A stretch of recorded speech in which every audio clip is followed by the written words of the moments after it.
Tollywood mass మహారాజా రవితేజ తన కెరీర్లో సరికొత్త అడుగు వేస్తున్నాడు. ఇటీవల వరుస పరాజయాలతో పలకరించడంతో సినిమాల ఎంపికలోనూ నిర్మాణ వ్యయంలోనూ మార్పులు చేసుకోవాలని నిర్ణయించుకున్నట్లుగా ఇండస్ట్రీ వర్గాల్లో గట్టిగా వినిపిస్తుంది. కేవలం సినిమాలు చేయడమే కాకుండా నిర్మాతలకు భారం కాకూడదనే ఉద్దేశంతో రిస్క్ కంట్రోల్ పద్ధతిని పాటిస్తున్నారు.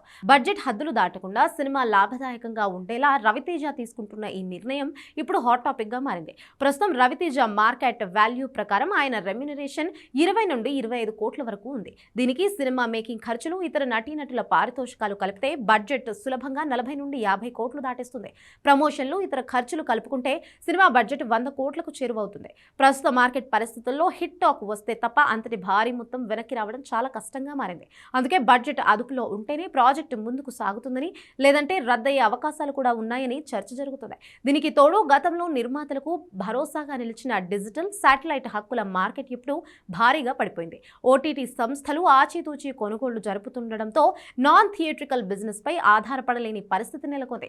ఈ నేపథ్యంలో నిర్మాతలు సేఫ్ జోన్లో ఉండాలంటే బడ్జెట్ కంట్రోల్ తప్పనిసరి. ఈ వాస్తవాన్ని గ్రహించిన రవితేజ తన ఫిక్స్డ్ రెమ్యునరేషన్ ని తగ్గించుకుని సినిమా విజయం సాధించిన తరువాత వచ్చే లాభాల్లో వాటా తీసుకునే విధానానికి మొగ్గు చూపుతున్నారు.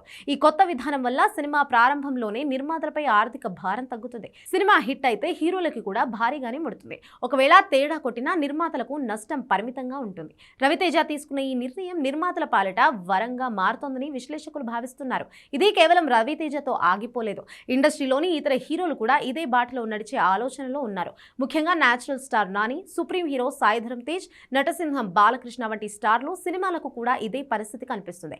బడ్జెట్ లెక్కలు తారుమారవుతుండడంతో వీళ్ళు కూడా పారితోషికం విషయంలో వెనక్కి తగ్గి లాభాల్లో వాటా తీసుకునే పద్ధతిని పాటిస్తున్నట్లుగా తెలుస్తుంది. మొత్తానికి టాలీవుడ్ హీరోలు మారుతున్న మార్కెట్ పరిస్థితులను అనుగుణంగా తమ వ్యూహాలను మార్చుకోవడం ఇండస్ట్రీకి శుభపరిణామం అని చెప్పొచ్చు.